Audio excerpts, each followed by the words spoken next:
Baby இருக்கிற நீங்கள் அறுபதாம் பட்சை தேடி அலைஞ்சிக்கிட்டு இருக்கீங்களா? பேபிக்கு வந்து தோஷம் பட்டிருக்கோம், வயிற்றால போகும், வாந்தி எடுப்பாங்க, பச்சை பச்சையாக கக்கா இருப்பாங்க, தெரியும் தானே? ஓகே, அவங்களுக்கு வந்து நீங்கள் அறுபதாம் பச்சையை வந்து போட்டு குளிப்பாட்டினா தான் அந்த தோஷம் போகும் அப்படின்னு சொல்லுவாங்க பெரியவங்க. அவங்களுக்காண்டியும் நீங்கள் நம்மளோட அறுபதாம் பச்சை தேடி அலைய வேண்டாம்.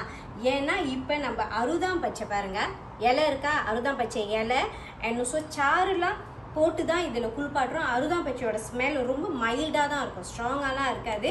பாப்பாவுக்கு பேபிக்கு வந்து தோஷம் தங்கிருச்சு, கண்ணாறு, கண் திஷ்டி, டாய்லெட் போய்கிட்டே இருக்காங்க, வாந்தி எடுக்கிறாங்க தோஷத்தினால நினச்சிங்கன்னா நீங்கள் நம்மளோட அறுபதாம் பச்சை சோப்பு போட்டு குளியாட்டலாம். ஓகேங்களா? இது வந்து 50 கிராம் தான். இப்போ பார்த்தீங்கன்னா நிறைய அறுபதாம் பச்சையை வச்சு செய்கிறவங்க நிறைய பேருக்கு சோப்பு.